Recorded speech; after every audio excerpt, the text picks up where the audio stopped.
Hello, this is Pradeep and welcome to the Ambitious channel. इसके पहले हमने 9 chapter देखे हैं। वो सभी चैप्टर चैनल पर अपलोड किए हैं। आप जाकर चैनल पर वो सब चैप्टर देख सकते हैं। अब हम एनसीईआरटी इकोनॉमिक्स 11th क्लास का 10th चैप्टर देखने वाले हैं। इसका नेम है भारत और इसके पड़ोसी देशों के तुलनात्मक विकास अनुभव। इसे इंग्लिश में developmental experiences India and it's neighbours ये कहते हैं। देखते हैं हम इस चैप्टर में आज क्या क्या पढ़ने वाले हैं। इस अध्याय का अध्ययन करने के बाद हम क्या क्या सीखने वाले देखते हैं। भारत और इसके पड़ोसी देशों चीन और पाकिस्तान के आर्थिक एवं मानव विकास के सूचकों की तुलनात्मक प्रवृत्तियों को समझ सकेंगे। विकास की वर्तमान अवस्था तक पहुंचने हेतु इन देशों द्वारा अपनाई गई उन नीतियों का मूल्यांकन कर सकेंगे जिन्हें इन देशों ने विकास की वर्तमान स्थिति तक पहुंचने के लिए अपनाया है।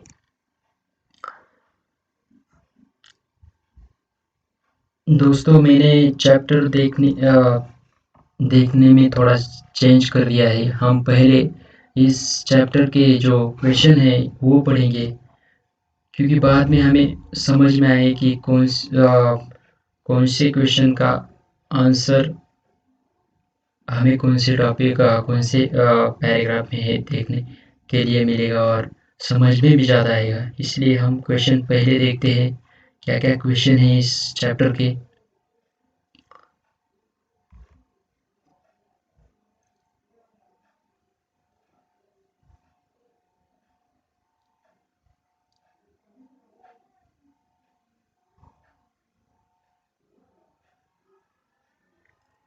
तो दोस्तों, पहला क्वेश्चन है क्षेत्रीय और आर्थिक समूहों के बनने के कारण दीजिए। वे विभिन्न साधन क्वेश्चन नंबर 2, वे विभिन्न साधन कौन से हैं जिनकी सहायता से देश अपनी घरेलू व्यवस्थाओं को मजबूत बनाने का प्रयत्न कर रहे हैं।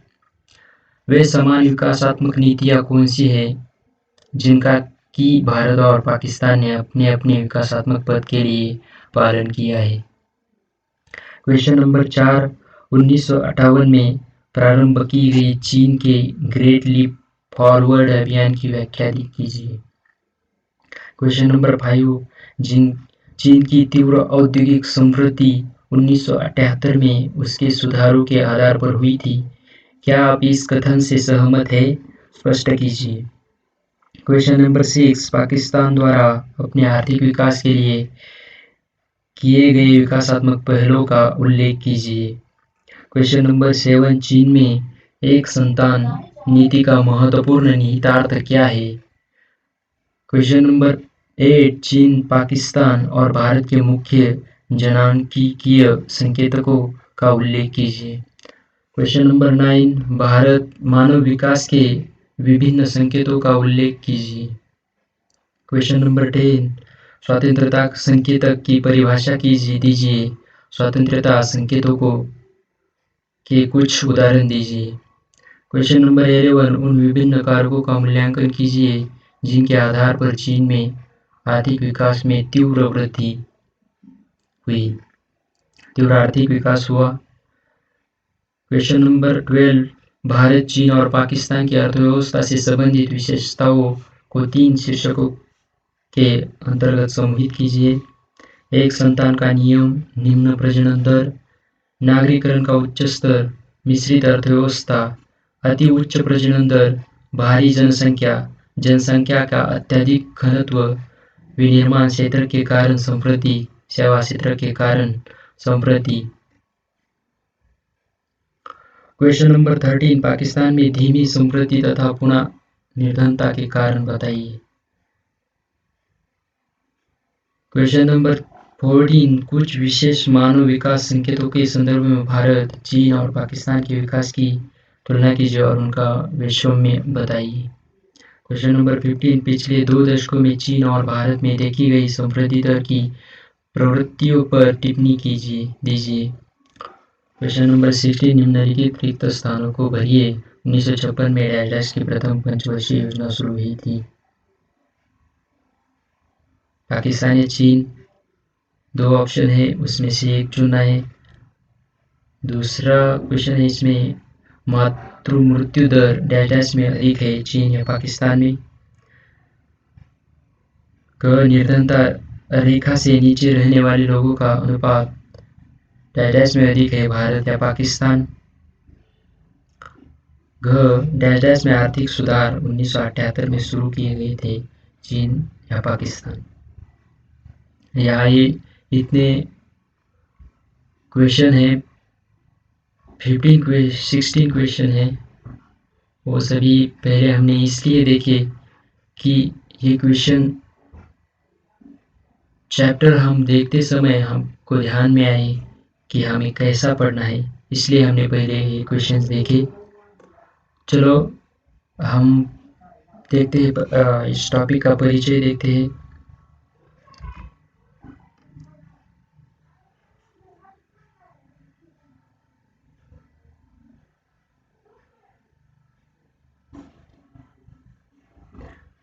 यहाँ पर एक सेंटेंस दिया है जॉन एफ कैनेडी का। भूगोल ने हमें पड़ोसी, इतिहास ने मित्र,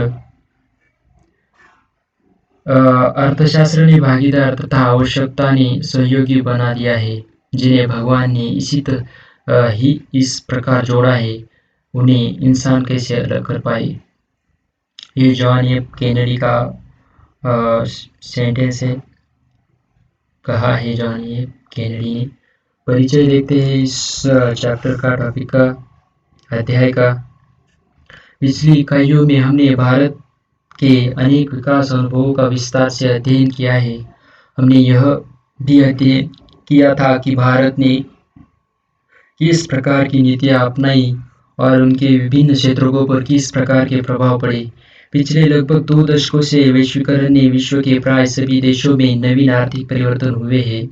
इन परिवर्तनों के कुछ अल्पकालिक तो कुछ दीर्घकालिक प्रभाव भी है। भारत भी इससे अछूता नहीं रहा है। विश्व के सभी राष्ट्र अपनी अर्थव्यवस्थाओं को सुदृढ़ करने के लिए अनेक उपाय अपनाते रहे हैं। इसी उद्देश्य वे अनेक प्रकार के क्षेत्रीय और वैश्विक समूहों का निर्माण करते रहे हैं, जैसे कि सार्क, यूरोपियन संघ, BRICS, ASEAN, G8, G20, BRICS आदि। इसके अतिरिक्त विभिन्न राष्ट्र इस बात के लिए उत्सुक रहे हैं कि वे अपने पड़ोसी राष्ट्रों द्वारा अपनाई गई विकासात्मक प्रक्रियाओं को समझने की कोशिश करें। इससे उन्हें अपने पड़ोसी देशों की शक्तियों एवं कमजोरियों को बेहतर ढंग से समझने में मदद मिलेगी। वैश्वीकरण की प्रक्रिया के दौरान इसे विशेष रूप से विकसनशील देशों के लिए आवश्यक समझाया गया, क्योंकि वे अपेक्षाकृत सीमित स्थान में न केवल विकसित देशों द्वारा प्रतिस्पर्धा का सामना कर रहे थे, बल्कि आपसी प्रतिस्पर्धा का भी। इसके अतिरिक्त अपने पड़ोसी देशों की अन्य आर्थिक व्यवस्थाओं की जानकारी भी आवश्यक थी, क्योंकि क्षेत्र की सभी मुख्य सामान्य आर्थिक गतिविधियां एक सहभागी वातावरण में मानव विकास से संबंधित थी। इस अध्याय में हम भारत और उसके 2 बड़े पड़ोसी राष्ट्रों पाकिस्तान और चीन द्वारा अपनाई गई विकासात्मक नीतियों की तुलना करेंगे। परंतु यह याद रखना होगा कि भौतिक साधन संपन्नता संबंधी समानताओं के बावजूद विश्व के सबसे बड़े लोकतंत्र और 50 से भी अधिक वर्षों से धर्मनिरपेक्षता और अति उदार संविधान के प्रति प्रतिबद्ध रहे भारत की राजनीतिक शक्ति व्यवस्था और पाकिस्तान की सत्तावादी एवं सैन्यवादी राजनीतिक शक्ति संरचना या चीन की निर्देशित अर्थव्यवस्था के बीच कोई समानता नहीं है। चीन ने तो हाल ही में उदारवादी व्यवस्था की दिशा में अग्रसर होना प्रारंभ किया है। इस चैप्टर का सब टॉपिक 2, विकास पथ एक चित्रांकन। विकास पथ एक चित्रांकन। क्या आप यह जानते हैं कि भारत, पाकिस्तान और चीन की विकासात्मक नीतियों में अनेक समानता है। तीनों राष्ट्रों ने विकास पथ पर एक ही समय चलना प्रारंभ किया है। भारत और पाकिस्तान 1947 में स्वतंत्र हुए, जबकि चीन गणराज्य की स्थापना 1949 में हुई। उस समय पंडित जवाहरलाल नेहरू ने अपने भाषण में कहा था, यद्यपि भारत और चीन के बीच विचारधारा में बहुत भेद है, लेकिन नए और क्रांतिकारी परिवर्तन एशिया की नवीन भावना और नई शक्ति के प्रतीक है जो एशिया के देशों में साकार रूप ग्रहण कर रहे हैं। ये पंडित जवाहरलाल नेहरू ने कहा था। तीनों देशों ने ही प्रकार से अपनी विकास नीतियां तैयार करना शुरू किया था। भारत ने 1951 से 56 में प्रथम पंचवर्षीय योजना की घोषणा की और पाकिस्तान ने 1956 में अपनी प्रथम पंचवर्षीय योजना की घोषणा की थी। दोस्तों, ये रिक्त स्थान पर भरो, यह नीचे दिया था क्वेश्चन में। 1956 में पाकिस्तान ने पंचवार्षिक योजनाएं शुरू की थी, जिसे मध्यकालीन विकास योजना भी कहा जाता है। चीन ने 1953 में अपनी प्रथम पंचवार्षिक योजना की घोषणा की। वर्ष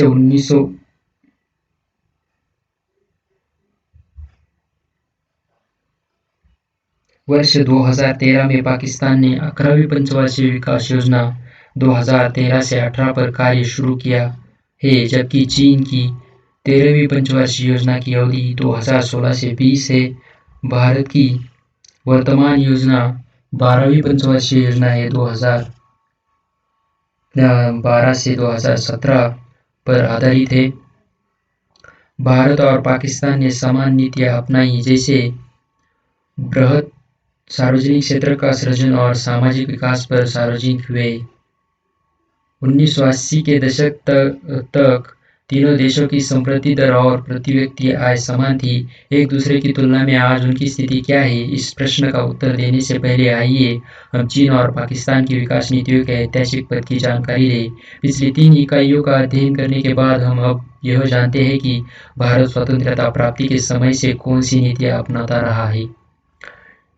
चीन एक दलीय शासन के अंतर्गत चीन गणराज्य की स्थापना के बाद अर्थव्यवस्था सभी महत्वपूर्ण क्षेत्रों को उद्यमों तथा भूमि जिनका स्वामित्व और संचालन व्यक्तियों द्वारा किया जाता था को सरकारी नियंत्रण में लाया गया। 1998 में ग्रेट लीप फॉरवर्ड अभियान शुरू किया गया था, जिसका उद्देश्य बड़े पैमाने पर देश का औद्योगिकरण करना था।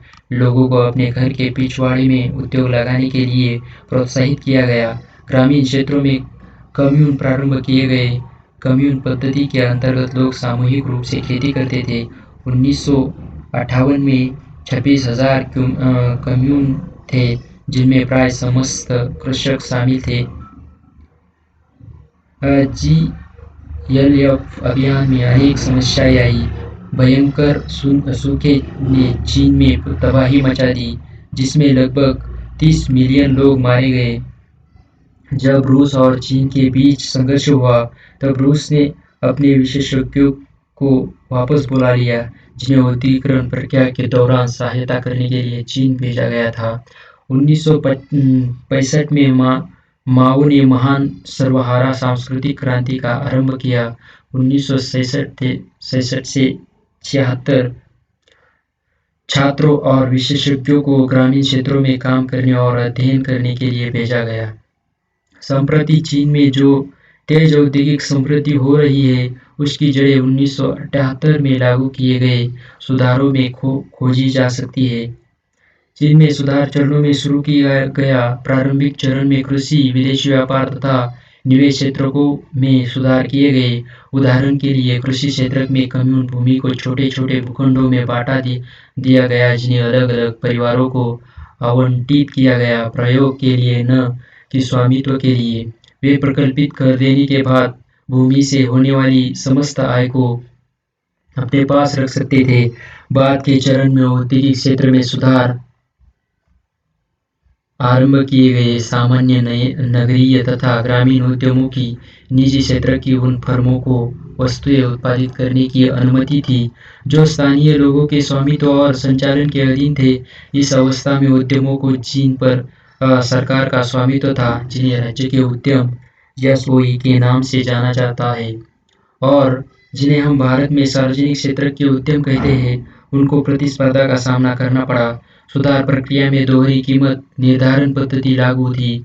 इसका अर्थ यह है कि कीमत का निर्धारण दो प्रकार से किया जाता था। किसानों और औद्योगिक इकाइयों से यह अपेक्षा की जाती थी कि वे सरकार द्वारा निर्धारित की गई कीमतों के आधार पर लागतों एवं निर्गतों की आधारित मात्राएं खरीदेंगे और बेचेंगे, और शेष वस्तुएं बाजार कीमतों पर खरीदी और बेची जाती थी।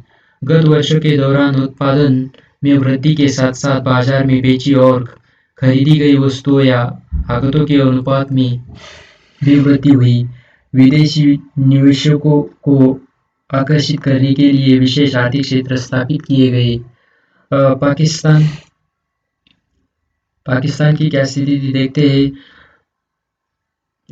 पाकिस्तान द्वारा अपनाई गई विभिन्न आर्थिक नीतियों पर विचार करते हुए आप यह देखेंगे, यहाँ पर एक पिक्चर दिखाया है। बाघा बॉर्डर केवल पर्यटन स्थल ही नहीं बल्कि भारत तथा पाकिस्तान के बीच व्यापार के लिए भी इसका प्रयोग हो रहा है। यह बाघा बॉर्डर का पिक्चर दिया है इधर, कि भारत और पाकिस्तान के बीच अनेक समानताएं हैं। पाकिस्तान में सार्वजनिक तथा निजी क्षेत्रों के सह अस्तित्व वाली मिश्रित अर्थव्यवस्था मॉडल का अनुसरण किया जाता है। 1950 और 1960 के दशकों के अंत में पाकिस्तान के अनेक प्रकार की नियंत्रित नीतियों का प्रारूप लागू किया गया। उद्योगों पर आधारित आयात प्रतिस्थापन। उक्त नीति में उपभोक्ता वस्तुओं के विनिर्माण के लिए प्रशुल्क संरक्षण करना तथा प्रतिस्पर्धी आयातों पर प्रत्यक्ष आयात नियंत्रण करना शामिल था। हरित क्रांति के आने से यंत्रीकरण का युग शुरू हुआ और चुनिंदा क्षेत्रों की आधारिक संरचना में सरकारी निवेश में वृद्धि हुई, जिसके फलस्वरूप खाद्यान्नों के उत्पादन में भी अंततोगत्वा वृद्धि हुई। इसके कारण कृषि भूमि संबंधी संरचना में भी नाटकीय ढंग से परिवर्तन हुआ। 1970 के दशक में पूंजीगत वस्तुओं के उद्योगों का राष्ट्रीयकरण हुआ। उसके बाद पाकिस्तान ने 1970 और 1980 के दशकों के अंत में अपनी नीति उस समय बदल दी जब अराष्ट्रीयकरण पर जोर दिया जा रहा था और निजी क्षेत्रों को प्रोत्साहित किया जा रहा था। इस अवधि के दौरान पाकिस्तान को पश्चिमी राष्ट्रों से भी वित्तीय सहायता प्राप्त हुई और मध्य पूर्व देशों को जाने वाले प्रवासियों से निरंतर पैसा मिला। इससे देश की आर्थिक समृद्धि को प्रोत्साहन मिला। तत्कालीन सरकार ने निजी क्षेत्रों को और भी प्रोत्साहन प्रदान किए। इन सब के कारण नए निवेशों के लिए अनुकूल वातावरण बना। 1988 में देश में सुधार शुरू किए गए। चीन और पाकिस्तान की विकास नीतियों की संक्षिप्त रूपरेखा का अध्ययन करने के बाद आइए अब हम भारत, चीन और पाकिस्तान के कुछ विकास संकेतों की तुलना करें। सब टॉपिक 3, इस चैप्टर का सब टॉपिक 3, जनसांख्यिकीय संकेतक। यदि हम विश्व की जनसंख्या पर विचार करें तो पाएंगे कि इस विश्व में रहने वाले प्रत्येक 6 व्यक्तियों में से एक व्यक्ति भारतीय है और दूसरी चीनी। हम भारत में कुछ जनसांख्यिकीय संकेतकों की तुलना करेंगे। पाकिस्तान की जनसंख्या बहुत कम है और वह चीन या भारत की जनसंख्या का लगभग 10वां भाग है। यद्यपि इन तीनों में चीन सबसे बड़ा राष्ट्र है, तथापि इसका जनसंख्या का घनत्व सबसे कम है और भौगोलिक रूप से इसका क्षेत्र सबसे बड़ा है। सारणी 10.1 में यह दिखाया गया है कि पाकिस्तान में जनसंख्या की वृद्धि सबसे अधिक है। उसके बाद भारत और चीन का स्थान है। विद्वानों का मत है कि चीन में जनसंख्या की कम वृद्धि का मुख्य कारण यह था कि 1970 के दशक के अंत में चीन में केवल एक संतान नीति लागू की गई थी। उनका यह भी कहना है कि इसके कारण लिंगानुपात, प्रत्येक 1000 पुरुषों में महिलाओं का अनुपात में गिरावट आई। परंतु सारणी से आपको पता चलेगा कि तीनों देशों में लिंगानुपात महिलाओं के पक्ष में कम था और पूर्वाग्रह से युक्त था। आजकल तीनों देश स्थिति को सुधारने के लिए विभिन्न उपाय कर रहे हैं। एक संतान नीति और उसे लागू किए जाने के परिणाम स्वरूप जनसंख्या वृद्धि थमने के अन्य प्रभाव भी थे। उदाहरण के लिए कुछ दशकों के बाद चीन में वयोवृद्ध लोगों की जनसंख्या का अनुपात युवा लोगों की अपेक्षा अधिक होगा। इसके कारण चीन को प्रत्येक दंपति को 2 बच्चे पैदा करने की अनुमति देनी पड़ी। चीन में प्रजनन दर भी बहुत कम है और पाकिस्तान में बहुत अधिक। चीन में नागरिकरण अधिक है। भारत में नगरीय क्षेत्रों में 33% लोग रहते हैं। यहाँ पर भूमि प्रयोग और कृषि का मैप दिया है। भारत, चीन तथा पाकिस्तान में भूमि प्रयोग तथा कृषि स्केल के अनुसार नहीं। यहाँ पर ये सारणी 10.1 दी है। कुछ चुने हुए जनों की संख्या 2013 का नंबर। देश भारत, चीन, पाकिस्तान। अनुमानित जनसंख्या 2015। जनसंख्या की वार्षिक समृद्धि, जनसंख्या का घनत्व प्रति वर्ग किलोमीटर, लिंग अनुपात 2015 का, प्रजनन दर 2014 और नागरिकरण 2015। भारत में 2015 में अनुमानित जनसंख्या 1311 थी। जनसंख्या की वार्षिक वृद्धि 1.2 थी। जनसंख्या का घनत्व 441 था। लिंग अनुपात 929 था। प्रजनन दर 2.4 था। नागरिकरण 33 था। So you should check www.worldbank.organization। सकल घरेलू उत्पादन एवं क्षेत्रक। सब टॉपिक नंबर 4, सकल घरेलू उत्पादन एवं क्षेत्रक। चीन के बारे में विश्व में बहुचर्चित एक मुद्दा उसके सकल घरेलू उत्पादन में वृद्धि है। चीन का सकल घरेलू उत्पादन 18.4 ट्रिलियन विश्व में दूसरे स्थान पर है। भारत का सकल घरेलू उत्पादन 7.5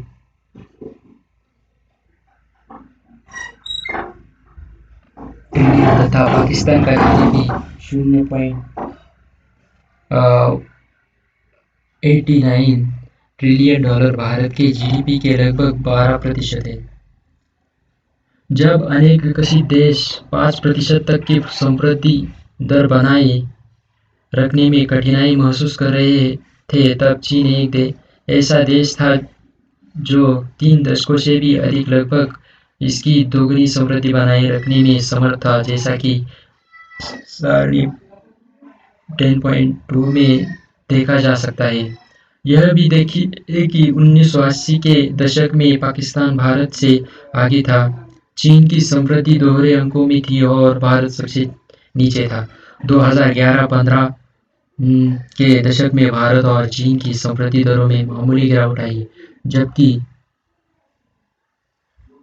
पाकिस्तान में 4% की अत्यधिक गिरावट आई। कुछ विद्वानों का मत है कि पाकिस्तान में 1988 में प्रारंभ की गई सुधार प्रक्रिया तथा राजनीतिक अस्थिरता इस लंबी अवधि में प्रवृत्ति का मुख्य कारण था। हम अगले अनुच्छेद में इसके बारे में और अधिक अध्ययन करेंगे कि किस क्षेत्र ने इन प्रवृत्तियों में योगदान दिया है। सबसे पहले यह देखें कि विभिन्न क्षेत्रों में नियुक्त लोग सकल घरेलू उत्पादन में योगदान कैसे करते हैं। पिछले खंड में बताया गया था कि चीन और पाकिस्तान में भारत की अपेक्षा नगर में रहने वाले लोगों का अनुपात अधिक है। चीन में स्थलाकृति तथा जलवायु दशाओं के कारण कृषि के लिए उपयुक्त क्षेत्र अपेक्षाकृत कम, अर्थात कुल भूमि क्षेत्र का लगभग 10% है। चीन में कुल कृषि योग्य भूमि भारत में कृषि क्षेत्र की 40% है। 1980 के दशक तक चीन में 80% से भी अधिक लोग जीविका के एकमात्र साधन के रूप में कृषि पर निर्भर थे। उस समय से सरकार ने लोगों को कृषि कार्य त्यागने और हस्तशिल्प, वाणिज्य तथा परिवहन जैसी गतिविधियां अपनाने के लिए प्रेरित किया। 2014 से 15 में 28% श्रमिकों के साथ कृषि ने चीन में सकल उत्पादन में 9% में योगदान दिया। भारत और पाकिस्तान में जीडीपी के लिए कृषि का योगदान 17% तथा 25% था, परंतु इस क्षेत्र में श्रमिकों का अनुपात भारत में अधिक है।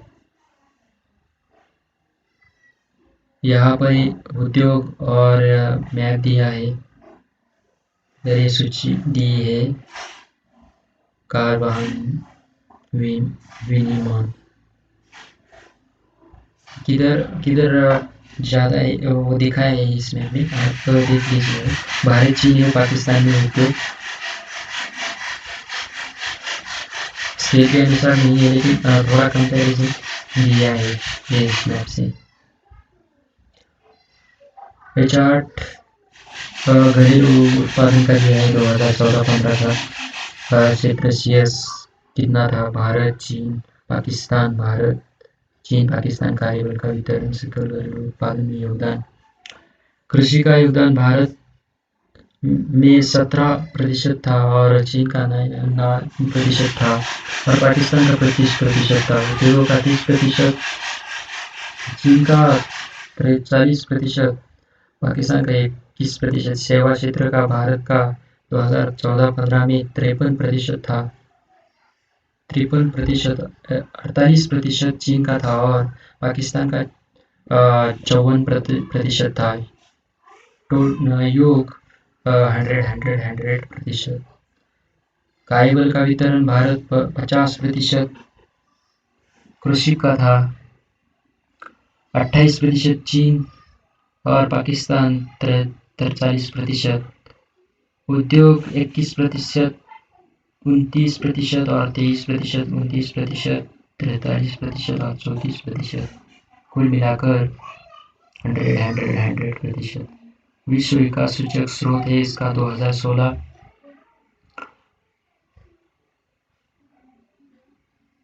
अधिक है। पाकिस्तान में लगभग 43% लोग कृषि कार्य करते हैं, जबकि भारत में 50% उत्पादन तथा रोजगार में क्षेत्रवार हिस्सेदारी भी यह दर्शाती है कि तीनों अर्थव्यवस्था में उद्योग तथा सेवा क्षेत्रों में श्रमिकों का अनुपात कम है, परंतु उत्पादन की दृष्टि से उनका योगदान अधिक है।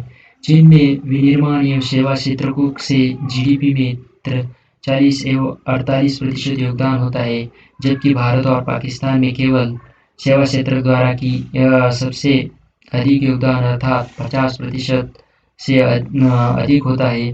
विकास की सामान्य प्रक्रिया के दौरान इन देशों ने सबसे पहले रोजगार और कृषि उत्पादन से संबंधित अपनी नीतियों को बदलकर उन्हें विनिर्माण और उसके बाद सेवाओं की और परिवर्तित कर दिया। ऐसा ही चीन में हो रहा है, जैसा कि सारणी 10.4 में देखा जा सकता है। भारत और पाकिस्तान में विनिर्माण में लगे श्रम बल का अनुपात बहुत कम अर्थात क्रमशः 21% और 23% था। जीडीपी में उद्योगों का योगदान भारत में 30% और पाकिस्तान में 21% है, जिससे यह सीधे सेवा क्षेत्र पर जोर दिया जा रहा है। इस प्रकार भारत और पाकिस्तान दोनों में सेवा क्षेत्र विकास के लिए एक महत्वपूर्ण घटक के रूप में उभर कर आ रहा है।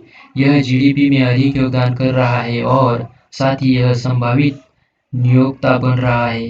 1980 के दशक में श्रमिकों के अनुपात पर विचार करते हैं तो यह पाते हैं कि पाकिस्तान भारत और चीन के अपेक्षा सेवा क्षेत्र में अपने श्रमिकों को तेजी से भेज रहा है। 1980 के दशक में भारत, चीन तथा पाकिस्तान में सेवा क्षेत्र में क्रमशः 17, 12 और 27% श्रम बल कार्यरत था। वर्ष 2014 में यह बढ़कर 29, 43 और 34% हो गया है। पिछले 3 दशकों में तीनों ही देशों में कृषि क्षेत्र, जिसमें उक्त तीनों देशों के श्रम बल का सबसे बड़ा अनुपात कार्यरत था, की समृद्धि में कमी आई है। चीन में तो द्विअंकीय समृद्धि दर बनी रही, किंतु भारत और पाकिस्तान में इसमें गिरावट आई है। चीन में 1980 से 2015 के दौरान सेवा क्षेत्र में समृद्धि दर बढ़ी है, जबकि भारत और पाकिस्तान में इस क्षेत्र में समृद्धि रुक गई है। इस प्रकार चीन की आर्थिक समृद्धि का मुख्य आधार विनिर्माण और सेवा क्षेत्रों को और भारत की समृद्धि सेवा क्षेत्र से हुई है। पाकिस्तान में इस अवधि में तीनों ही क्षेत्रों में गिरावट आई है। मानव विकास 2015 के कुछ चुनिंदा संकेतक। यहाँ पर ये चार्ट दिया है, आप पढ़ लीजिए। इसमें बहुत वीडियो लंबा हो जाएगा, इसलिए मैं ड्रॉप कर देता हूँ। ये रिपोर्ट मानव विकास रिपोर्ट 2014 और विश्व विकास सूचक यानी कि www.worldbank.organization से दिया गया है। इस चैप्टर का सब टॉपिक 5 मानव विकास के संकेतक। मानव विकास के संकेतक। आपने निचली कक्षाओं में मानव विकास के संकेतकों के महत्व और अनेक विकसित और विकसनशील देशों की स्थिति के विषय में पढ़ा होगा। आइए हम देखें कि भारत, चीन और पाकिस्तान ने मानव विकास के चुनिंदा संकेतों में कैसा निष्पादन हुआ है। सारणी 10.5 देखें, दर्शाती है कि चीन भारत तथा पाकिस्तान से आगे है।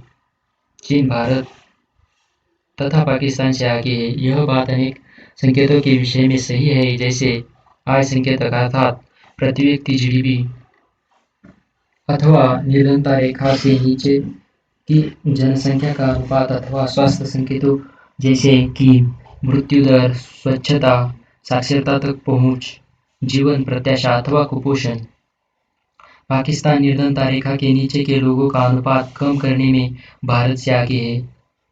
स्वच्छता के मामलों में इसका निष्पादन भारत से बेहतर है, किंतु ये दोनों देश महिलाओं को मातृ मृत्यु से बचा पाने में असफल रहे हैं। चीन में प्रति 1 लाख जन्म पर केवल 27 महिलाओं की मृत्यु होती है, जबकि भारत और पाकिस्तान में यह संख्या 178 एवं 174 ऊपर है। आश्चर्य की बात यह है कि तीनों देश उत्तम पेयजल स्रोत उपलब्ध करा रहे हैं। आप यह भी देखेंगे कि $3.10 प्रतिदिन की अंतर्राष्ट्रीय निर्धनता दर के नीचे के लोगों का अनुपात भारत में तीनों देशों से अधिक गरीब व्यक्ति है। स्वयं ज्ञात कीजिए कि यह अंतर क्यों है। परंतु ऐसे प्रश्नों पर विचार करने अथवा निर्णय लेते समय हमें मानवीय विकास संकेतों के विवेकपूर्ण प्रयोग से संबंधित एक समस्या पर ध्यान देना होगा। ऐसा इसलिए होता है क्योंकि ये सभी संकेतक अत्यंत महत्वपूर्ण है, परंतु पर्याप्त नहीं है। इसके साथ ही स्वतंत्रता संकेतों की भी आवश्यकता है।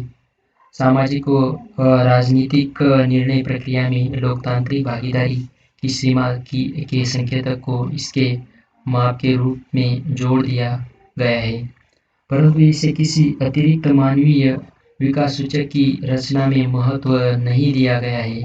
ऐसे कुछ स्पष्ट स्वतंत्रता संकेत इनमें अभी तक नहीं जोड़े गए हैं कि जैसे नागरिक अधिकारों की संवैधानिक संरक्षण की सीमा, न्यायपालिका की स्वतंत्रता के लिए संवैधानिक संरक्षण की सीमा या न्यायपालिका की स्वतंत्रता को संरक्षण देने की संवैधानिक सीमा तथा विधि सम्मत शासन अभी तक लागू नहीं किया गया है।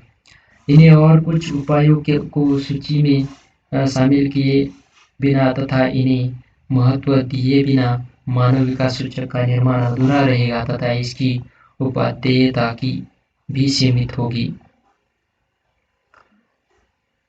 विकास नीतियाँ एक मूल्यांकन। सब टॉपिक नंबर 6, विकास नीतियाँ एक मूल्यांकन।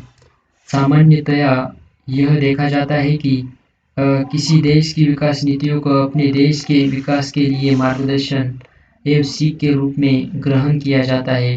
विश्व के विभिन्न भागों में सुधार कार्यक्रमों के लागू होने के पश्चात ऐसा विशेष रूप से देखा जा सकता है। अपने पड़ोसी देशों की आर्थिक सफलताओं से कुछ सीख ग्रहण करने के लिए यह आवश्यक है कि हम उनकी सफलताओं तथा विफलताओं के मूल कारणों को समझें। यह भी आवश्यक है कि हम उनकी रणनीतियों के विभिन्न चरणों के बीच अंतर और विभेद करें। विभिन्न देश अपनी विकास प्रक्रिया अलग अलग तरीकों से पूरा करते हैं। आइए सुधार कार्यक्रमों के आरंभ को हम संदर्भ बिंदु के रूप में लें। हम जानते हैं कि सुधार कार्यक्रम का आरंभ चीन में 1978 में पाकिस्तान में 1988 में और भारत में 1991 में हुआ। आइए सुधार पूर्व और सुधार पश्चात अवधि में उनकी उपलब्धियों और विफलताओं का संक्षिप्त मूल्यांकन करें। चीन ने संरचनात्मक सुधारों को 1978 में क्यों प्रारंभ किया? चीन को इन्हें प्रारंभ करने के लिए विश्व बैंक और अंतर्राष्ट्रीय मुद्रा कोष की कोई बाध्यता नहीं थी, जैसे कि भारत और पाकिस्तान को थी। चीन के तत्कालीन नए नेता माओवादी शासन के दौरान चीन की धीमी आर्थिक समृद्धि और देश में आधुनिकीकरण के अभाव को लेकर संतुष्ट नहीं थे। उन्होंने महसूस किया कि विकेंद्रीकरण, आत्मनिर्भरता, विदेश प्रौद्योगिकी और उत्पादों तथा पूंजी के बहिष्कार पर आधारित आर्थिक विकास माओवादी दृष्टिकोण से विफल रहा है। व्यापक भूमि सुधारों, सामुदायिकीकरण और ग्रेट लीप फॉरवर्ड तथा अन्य पहलों के बाद भी 1978 में प्रति व्यक्ति अन्न उत्पादन उतना ही था जितना 1950 के दशक के मध्य में था। यह भी देखा गया कि शिक्षा और स्वास्थ्य के क्षेत्रों में आधारिक संरचना की स्थापना किए जाने के फलस्वरूप भूमि सुधारों, दीर्घकालिक विकेंद्रीकृत योजनाओं और लघु उद्योगों से सुधारोत्तर अवधि में सामाजिक और आय संकेतों में निश्चित रूप से सुधार हुआ था। सुधारों के प्रारंभ होने से पूर्व ग्रामीण क्षेत्रों में बुनियादी स्वास्थ्य सुविधाओं का बड़े व्यापक स्तर पर प्रसार हो चुका था। कम्यून व्यवस्था के कारण खाद्यान्नों का अधिक समतापूर्ण वितरण था। विशेषज्ञ यह भी कहते हैं कि प्रत्येक सुधार के पहले छोटे स्तर पर लागू किया गया और बाद में उसे व्यापक पैमाने पर लागू किया गया।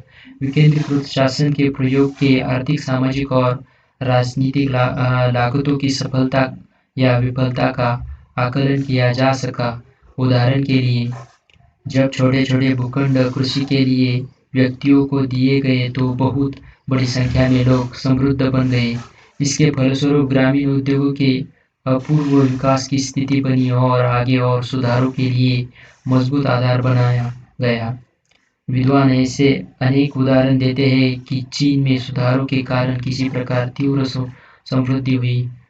विद्वान तर्क देते हैं कि सुधार प्रक्रिया से पाकिस्तान में तो सभी आर्थिक संकेतों में गिरावट आई है। हमने पिछले खंड में देखा है कि वहाँ 1980 को दशक की तुलना में जीडीपी और क्षेत्र घटकों की समृद्धि दर 1990 के दशक में कम हो गई है। यद्यपि पाकिस्तान के अंतर्राष्ट्रीय गरीबी रेखा से संबंधित आंकड़े बहुत सकारात्मक रहे हैं, परंतु पाकिस्तान के सरकारी आंकड़ों का प्रयोग करने वाले यह संकेत देते हैं कि वहाँ निर्धनता बढ़ रही है। 1960 के दशक में निर्धनों का अनुपात 40% था, जो 1980 के दशक में गिरकर 25% हो गया और 1990 के दशक में पुनः बढ़ने लगा। विद्वानों ने पाकिस्तान की अर्थव्यवस्था में समृद्धि दर की कमी और निर्धनता के पुनर्आविर्भाव के ये कारण बताए। कृषि समृद्धि और खाद्यपूर्ति, तकनीकी परिवर्तन संस्थागत प्रक्रिया पर आधारित न होकर अच्छी फसल पर आधारित था। जब फसल अच्छी होती थी तो अर्थव्यवस्था भी ठीक रहती थी और फसल अच्छी नहीं होती थी तो आर्थिक संकेतक नकारात्मक प्रवृत्तियां दर्शाते थे। आपको ध्यान होगा कि भारत को अपने भुगतान संतुलन संकट को ठीक करने के लिए अंतर्राष्ट्रीय मुद्रा कोष और विश्व बैंक से उधार लेना पड़ा था। विदेशी मुद्रा प्रत्येक देश के लिए एक अनिवार्य घटक है और यह जानना आवश्यक है कि इसे कैसे अर्जित किया जाता है। यदि कोई देश अपने विनिर्मित उत्पादों के धारणीय निर्यात द्वारा विदेशी मुद्रा कमाने में समर्थ है तो उसे कोई चिंता करने की जरूरत नहीं है। पाकिस्तान में अधिकांश विदेशी मुद्रा मध्य पूर्व में काम करने वाले पाकिस्तानी श्रमिकों की आय पेंशन तथा अति अस्थिर कृषि उत्पादों के निर्यातों से प्राप्त होती है। एक और विदेशी ऋणों पर निर्भर रहने की प्रवृत्ति बढ़ रही थी तो दूसरी ओर पुराने ऋणों को चुकाने में कठिनाई बढ़ती जा रही थी। हालांकि पिछले कुछ वर्षों के दौरान पाकिस्तान ने अपनी आर्थिक वृद्धि को वापस प्राप्त करने और बनाए रखने में सफल हुआ है। वार्षिक योजना 2016 से 17 की रिपोर्ट के अनुसार वर्ष 2015 से 16 में सकल घरेलू उत्पादन में 4.7% की वृद्धि दर्ज की गई, जो कि पिछले 8 वर्षों की तुलना सबसे अधिक है, जबकि कृषि क्षेत्र में विकास दर संतोषजनक रहा। औद्योगिक और सेवा क्षेत्रों में विकास दर 6.8 और 5.7% रहा। कई समिष्ट अर्थशास्त्र सूचक स्थिर एवं सकारात्मक रुझान की ओर इशारा कर रहे हैं। निष्कर्ष देखते हैं इस चैप्टर का। अपने पड़ोसी देशों के विकास अनुभवों से हमें क्या सीख मिलती है? भारत, पाकिस्तान और चीन की 5 दशकों से भी अधिक लंबी विकास यात्रा रही है और उनको अलग-अलग परिणाम प्राप्त हुए हैं। 1970 के दशक के उत्तरार्ध में तीनों का ही विकास दर निम्न था। पिछले 3 दशकों में इन तीनों देशों का विकास दर अलग-अलग रहा है। लोकतांत्रिक संस्थाओं सहित भारत का निष्पादन साधारण रहा है।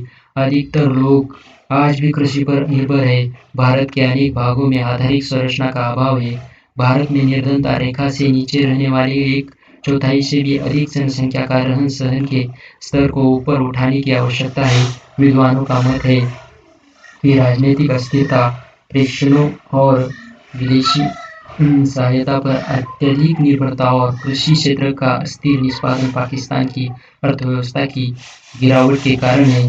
पिछले 3 वर्षों में कई समष्टि अर्थशास्त्र सूचक सकारात्मक ऊंची विकास दर दर्शा रहे हैं, जो आर्थिक पुनरुत्थान को सूचित कर रहे हैं। चीन में राजनीतिक स्वतंत्रता का अभाव तथा मानव अधिकारों पर उसके निहितार्थ चिंता के मूल विषय है।